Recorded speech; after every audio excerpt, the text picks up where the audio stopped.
What is going on, YouTube people? Northeast Ohio Cards and Comics here to talk a little basketball today. That's right, a little NBA action. Specifically, PSA 10 Prizm Silvers for around 7 players that intrigue me. I'm not saying run out and go buy these guys. I'm just saying the prices seem reasonable enough, and these players have some upside. All these slabs are under $300 as well. So 7 players, PSA 10 silver, under 300 bucks. Just some intriguing players, intriguing prices. I may buy none of these. They're on my radar. I'll leave it at that. As always, do your own homework, do your own research. You do you. With all that being said, like, comment, subscribe. Market Movers link down below if you want to check out Market Movers 20% off for the first month. Or if you sign up for yearly, you actually get 20% off for the year. Pro tip. With all that being said, let's go ahead and dive in. So, no particular order here. Actually, there is a particular order. We are going most expensive to least expensive. I don't necessarily care too much about the 90-day. I have 90-day pulled up here. I'm just intrigued by the current price. What I did was I went into price movement by cards, hit rookie card only, PSA 10, Silver Prizm for the filters, and then sorted by cheapest price. And just started scrolling through the list and clicking any names that caught my eye. So these are players that, have a little bit of upside to them, and the prices seem reasonable enough. You'll get the trend once we start working through them here. Up first, there are 2 that intrigue me the most on this list. This is one of them. Jaren Jackson Jr. I know big guys don't usually do too well, but he really had kind of a forgotten season last year. He was out for most of the season, came back at the end of the season, but really was not firing on all cylinders. And over the last 90 days, he's actually down about 10%. But his PSA 10 Silver Prizm for $300, $285, intrigues me. This is just something that, I'm viewing this stuff as players that have a chance to maybe do a little something once the season starts and then spike their value. Like Jaren Jackson Jr., I feel like a lot of people forgot about him. He comes out, he has a few good games, or maybe he just rises between now and the start of the season as is. I don't know. But he comes out, plays well. I assume he's going to start. I assume he's going to get his full complement of playing time like he had before. And he was really good. And like I said, he kind of got derailed last year due to injuries, but he should be back and fully healthy now. And I just think there's a lot of opportunity for this card to shoot back up again for an easy flip. But once again, time will tell. Next up. Now, this one has gotten quite a rise already, but I still really do like the player. That's Keldon Johnson from the Spurs. Once again, PSA 10 Silver Prizm. Over the last 90 days, it is actually up 40%. This got a big bump right here when DeMar DeRozan left. This went way up, came back down again, and has actually kind of started to go back up again. But his PSA 10 Silver is sitting at $280. Once again, under 300. Seems reasonable enough.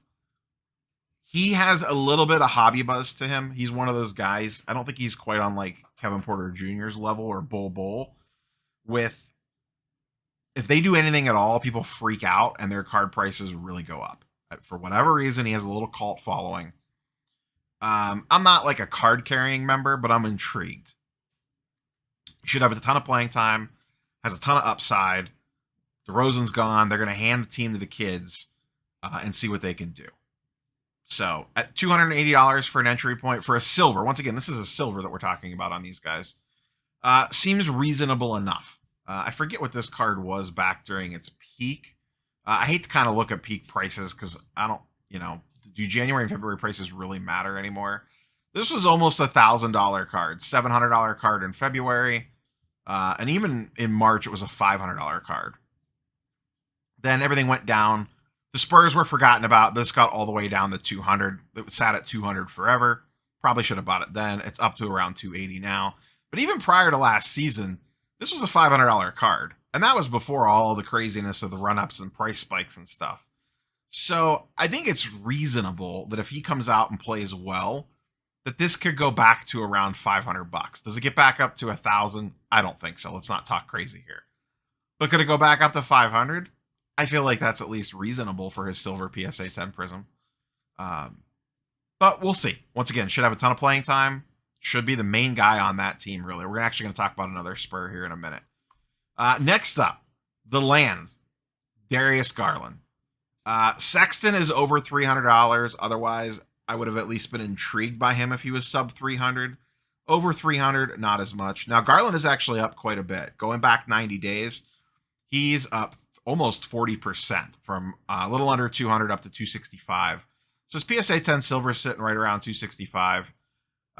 Anyone that's been around for the channel for a while knows that I prefer Garland as an actual NBA player. Sexton is, no pun intended, a sexier card because he has the ability to just drop 40 or 45.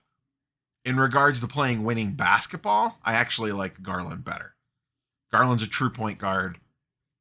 Sexton, he needs to learn to play within a system. Maybe he could take another leap forward this year. I don't know. But his stuff was a little higher priced, so I kept it off the list.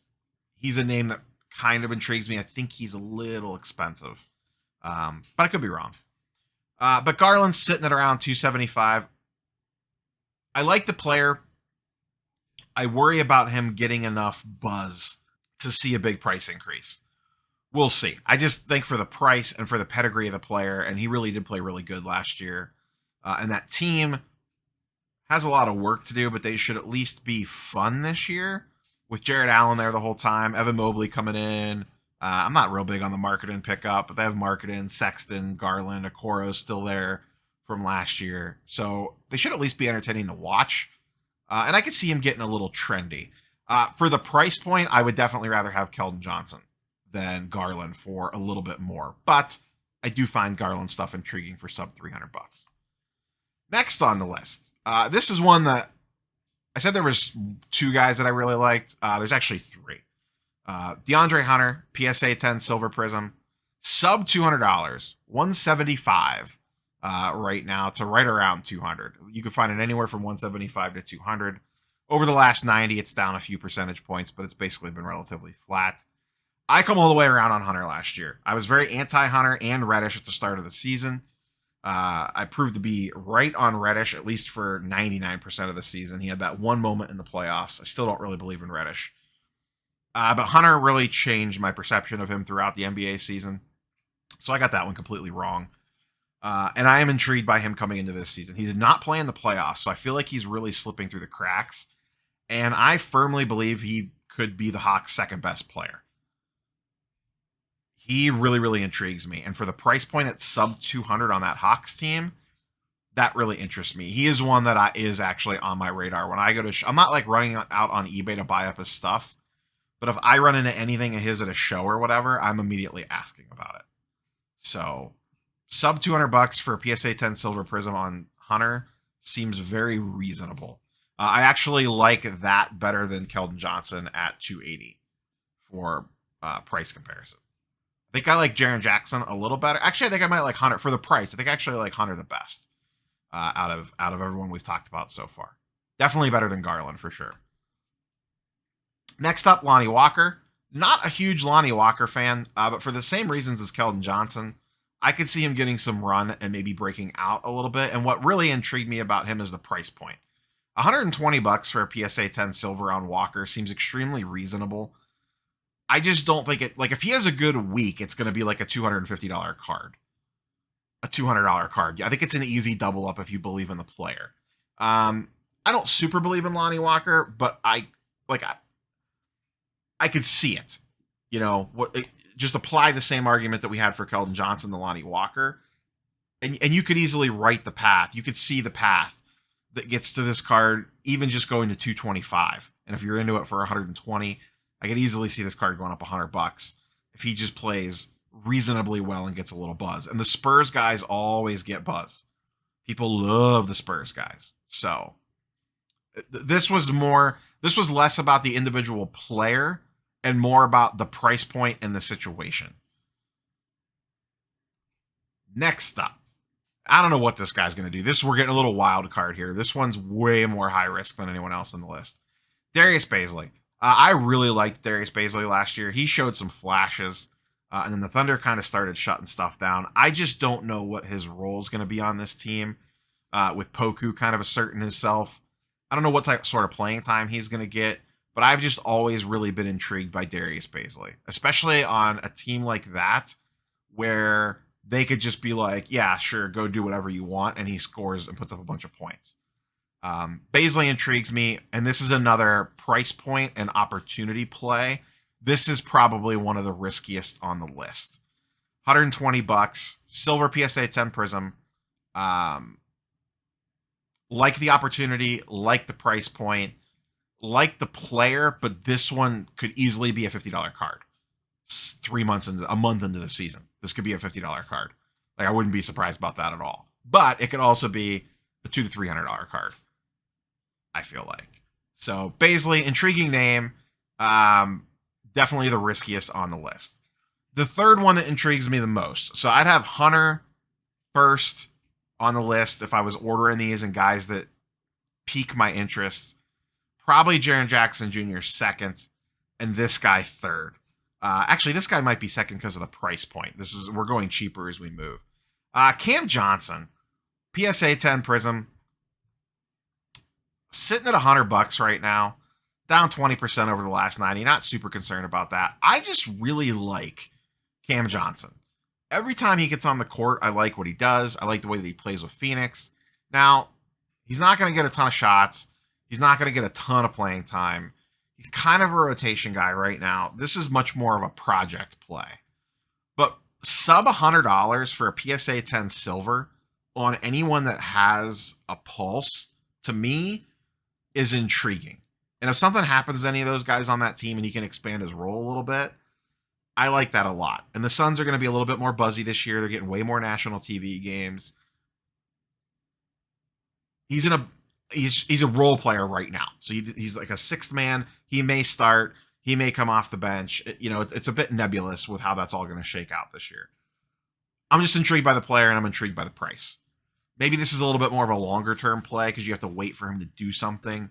But once again, I could just see Cam Johnson having a hot week and this spiking up, especially since we're more in this performance-based market with these guys. And getting into this for sub $100 is really not super expensive. So, could be wrong. Curious for your thoughts down below. Of these guys, is there one that really pops out to you that you really like? Is there someone that you think should have made the list? Once again, the key is sub $300. I was trying to keep this a little bit more entry level. So, PSA 10 Silver Prizm rookie, sub $300. Whether we like it or not, Prizm is still relatively king, especially the silver. It's still the go-to card, so it's still the one I'm going to go to for base level research. You absolutely could take this same list, probably go look at their optic hollows, go look at other stuff like that, and apply the same logic. But silvers are the most liquid. They're the most popular. So that's what I go with for all my baseline research. Hope this was helpful. Like, comment, subscribe, all the YouTube stuff down below. Catch you guys and girls on the next one. Peace.